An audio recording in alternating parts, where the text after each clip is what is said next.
Frente 1, módulo 23, a gente vai dar sequência ao estudo da termodinâmica nessa frente 1, a nossa apostila 4.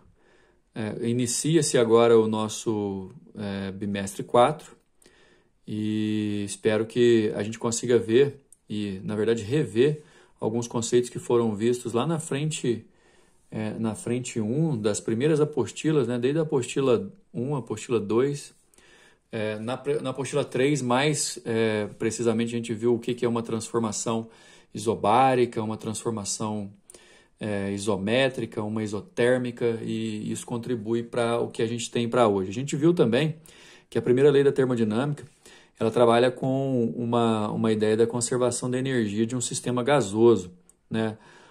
O título da nossa aula é a primeira lei da termodinâmica e as transformações gasosas, basicamente para relacionar volume, pressão, temperatura e quantidade de energia num sistema gasoso e as relações que a gente pode ter com os valores dessas grandezas, né? A temperatura absoluta em Kelvin, o volume, que é o volume do recipiente, a pressão, que são resultados das colisões das partículas do gás com o recipiente, a energia que o gás pode absorver ou liberar para o ambiente, enfim. A gente viu, por exemplo, que durante uma transformação gasosa, espero que vocês possam anotar isso, levando em consideração um estado inicial e um estado final de um gás, a gente pode multiplicar a pressão pelo volume e dividir pela temperatura absoluta do gás, que, considerando numa situação em que não há escape e nem introdução de gás no recipiente, um estado final, um estado inicial de pressão, volume e temperatura podem ser, aqui é B, podem ser comparados dessa forma, né? A gente, multiplicando pressão por volume dividido por temperatura absoluta, tanto de um estado inicial quanto de um estado final, a gente consegue o mesmo resultado e, portanto, a gente vai conseguir fazer essa igualdade. Isso é para transformações gasosas sem variação do número de mol do gás. A gente viu também que é importante PV igual a nRT, né, onde PV são pressão e volume, T a temperatura absoluta do gás e N é o número de mols, na equação de Clapeyron, que traduz, ou melhor dizendo, especifica essas características de pressão, volume e temperatura de um gás num determinado momento. E nesse início da apostila, na página 93, vocês vão encontrar aí já algumas situações termodinâmicas, como a situação do fornecimento de energia do Sol para o nosso sistema solar, né? O Sol é a nossa principal fonte de energia. Essa figura aqui que vocês estão vendo, o comportamento dos gases na atmosfera também pode ser considerado um comportamento termodinâmico, né? A gente depende muito das mudanças de variação de volume, pressão e temperatura desse gás para cumprir o que a gente chama de ciclo, pequeno ciclo ou grande ciclo, formação de nuvens, enfim. A gente depende muito desses termos termodinâmicos. E a primeira lei, que é assunto da nossa aula de hoje, a primeira lei da termodinâmica, ela trabalha com a energia se conservando, né? Basicamente, você tem que lembrar sobre trabalho de uma transformação gasosa e variação da energia interna. O trabalho é relativo à variação do volume do gás e a variação da energia interna é relativa à variação da temperatura absoluta desse gás, exclusivamente, de acordo com a lei de Joule.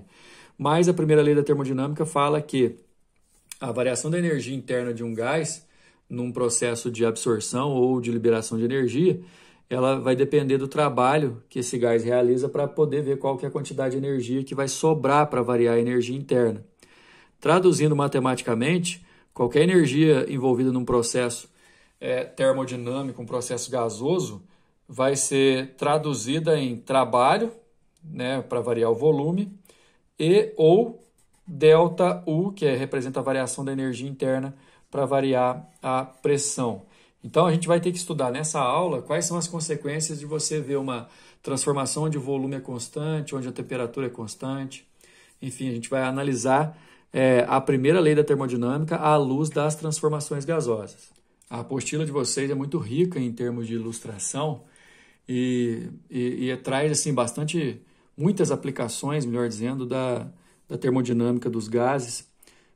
que, no final das contas, suas consequências facilitam o nosso dia a dia. Aqui a gente vê um motor que trabalha com combustão gasosa.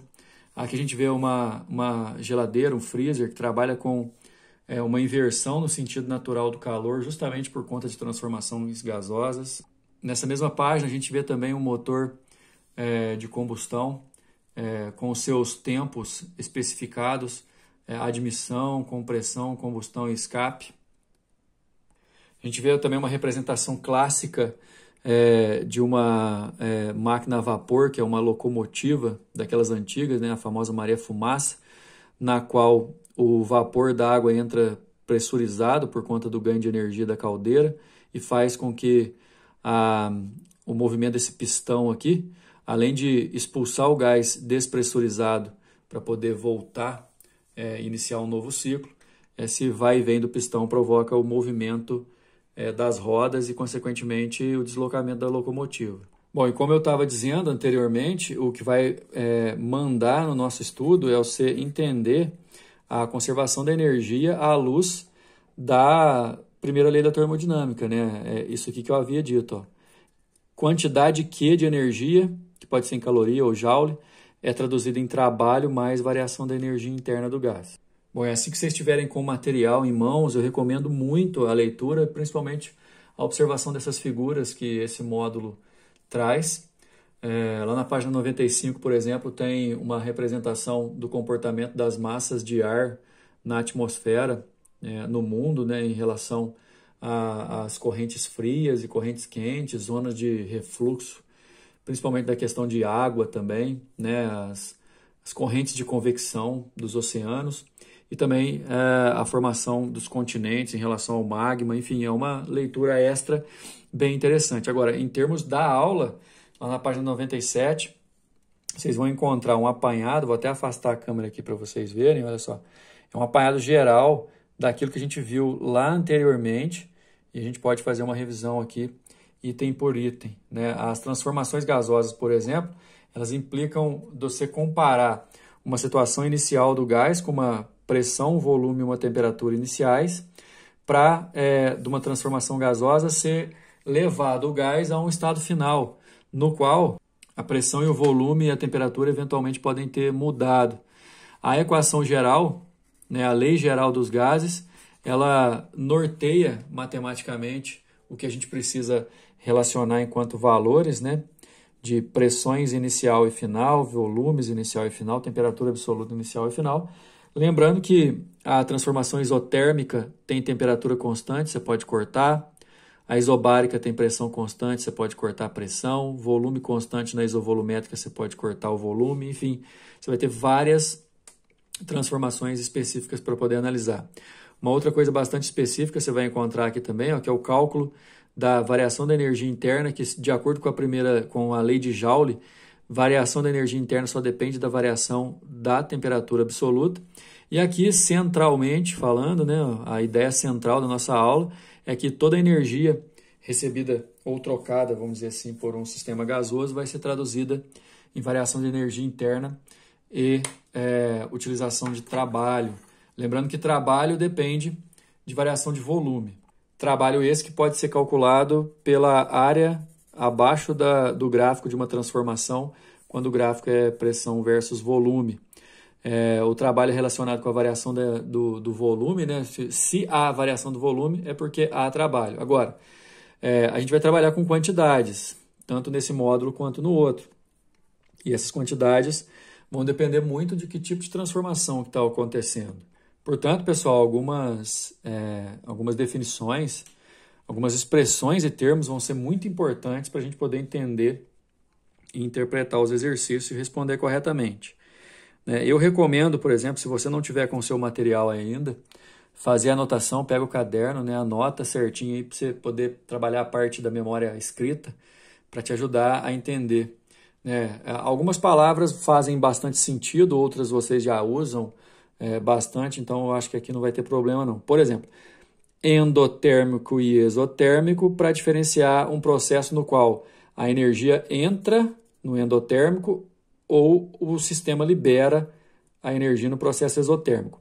Como na termodinâmica a gente vai trabalhar com a energia representada pela letra Q maiúscula, no processo endotérmico, como a absorção de energia para o gás, que é o nosso referencial, esse Q vai ser positivo, no exotérmico negativo. O processo adiabático talvez seja o mais importante, porque ele, quando você chega para estudar isso aqui, nessa altura do campeonato, ele é o mais novo. O processo adiabático, pessoal, é aquele cuja a velocidade de ocorrência é tão alta que aí não dá tempo do sistema trocar energia com o meio. Aí é aquele Q igual a trabalho mais ΔU da primeira lei da termodinâmica. Você vai ter que trabalhar com a ideia que esse Q aqui é zero. Ou seja, enquanto no endotérmico o Q é positivo, o exotérmico o Q é negativo, no adiabático o sistema não tem tempo de trocar energia, então Q é zero, ok? No processo isotérmico a temperatura fica constante, seja qual for o processo. Se ele for isotérmico, não tem variação da energia interna, então toda a energia pode ser utilizada em trabalho. Expansão e compressão são dois termos utilizados para fazer referência ao volume. Expressão é aumento de volume e compressão é diminuir o volume. Enquanto ocorre aumento ou diminuição de volume, tem trabalho. Porém, para variação de volume positiva, com o aumento, na expansão, trabalho positivo, na compressão, trabalho negativo. Aquecimento e resfriamento são dois termos também bem conhecidos. Como no aquecimento a temperatura aumenta, aí a energia interna aumenta, enquanto no resfriamento a temperatura diminui, a energia interna diminui. Então, tomar cuidado com os processos, principalmente isovolumétrico e isotérmico. No caso, o isovolumétrico não tem trabalho, e no caso do isotérmico não tem ΔU. Uma outra recomendação que eu quero fazer também é lá na página 98.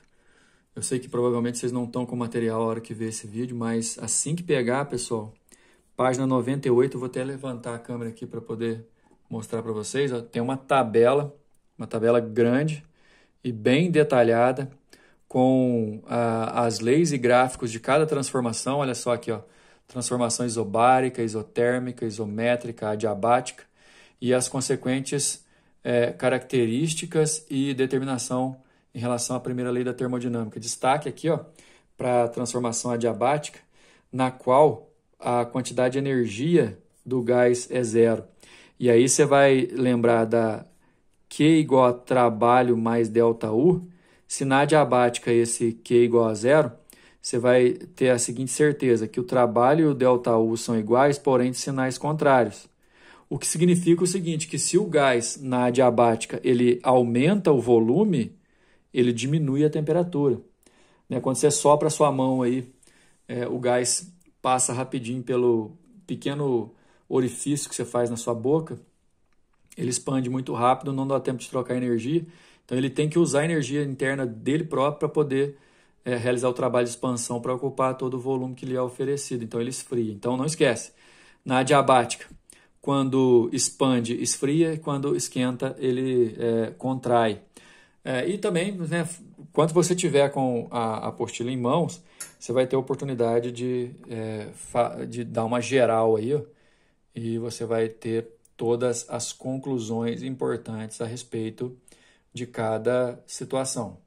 Bom, daí esse módulo que nos resta é resolver alguns exercícios. Repito, que se você não tiver com o material ainda, muita paciência, muita atenção na hora de ver esse vídeo, fazer as anotações necessárias no caderno, e prestar atenção quando tiver com o material em mãos para poder fazer os complementos, ok? Completar os exercícios.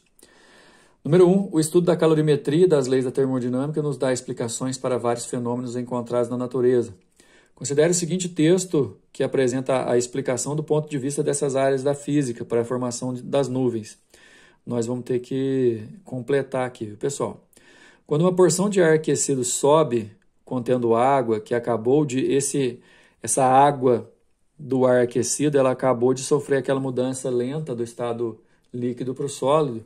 Então, evaporação. Essa água acabou de evaporar, aqui, ou letra A ou letra C.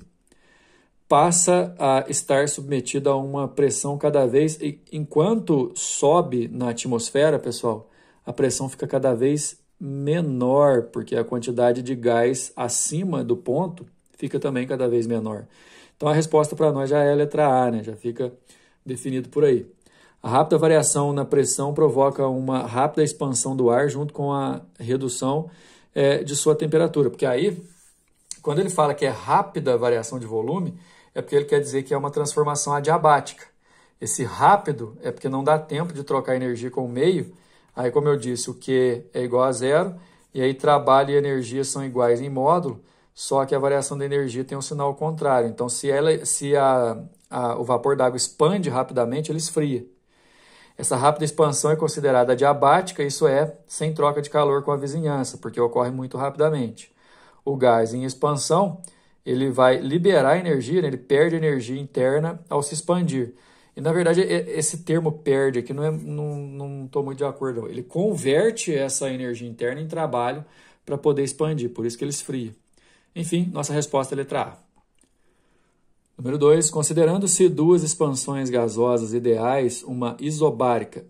Pessoal, vamos lá. Isobárica, pressão constante. Vamos lembrando das definições. E a outra adiabática. A adiabática é uma transformação rápida na qual não há troca de energia com a vizinhança. Nesse caso, o trabalho e o ΔU são iguais, porém de sinais opostos. Ok? É correto afirmar. E aí, assim, quando a gente vai falar expansão, é aumento de volume, ok? Na expansão isobárica, ou seja, ele vai aumentar o volume com pressão constante, haverá uma redução da energia interna.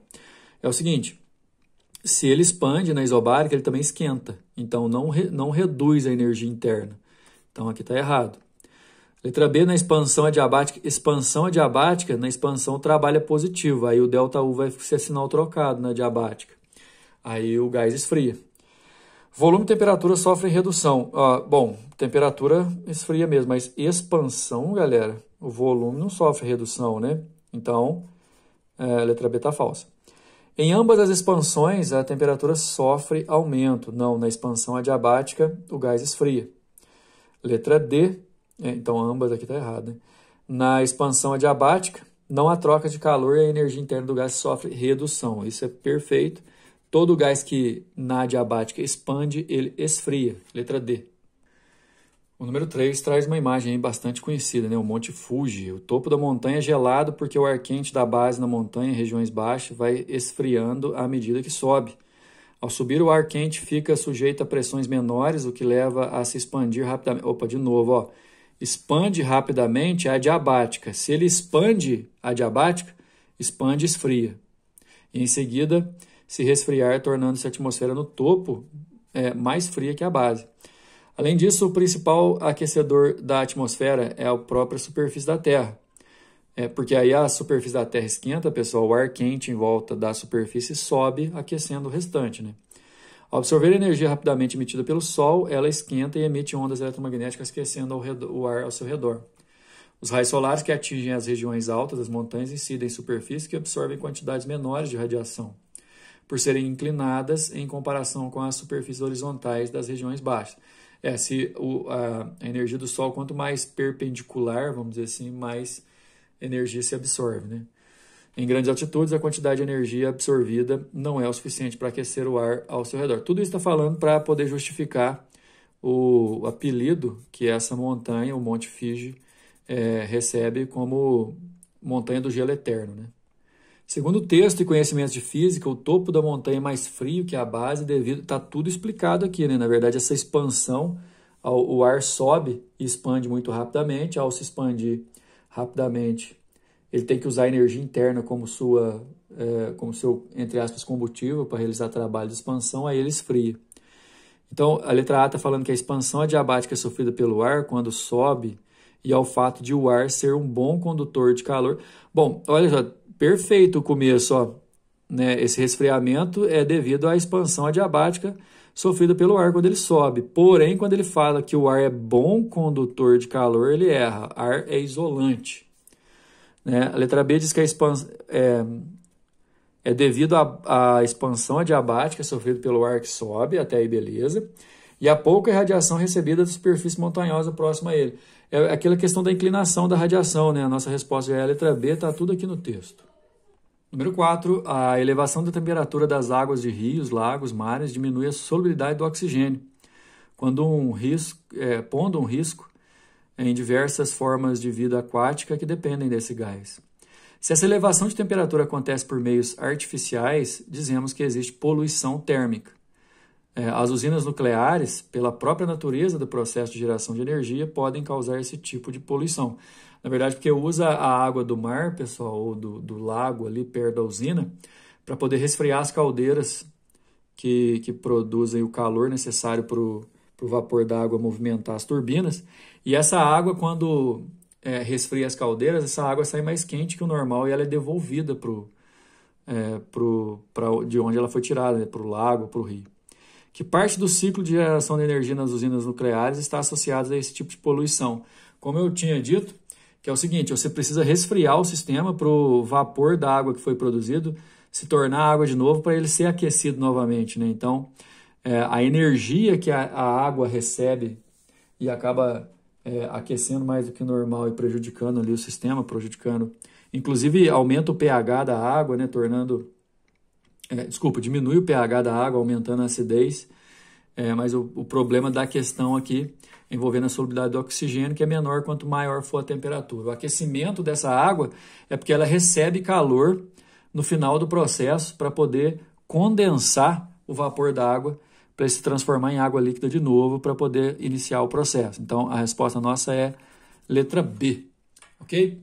No próximo módulo, a gente vai continuar com essa ideia para analisar os sistemas de transformações gasosas em relação à primeira lei da termodinâmica. Até mais.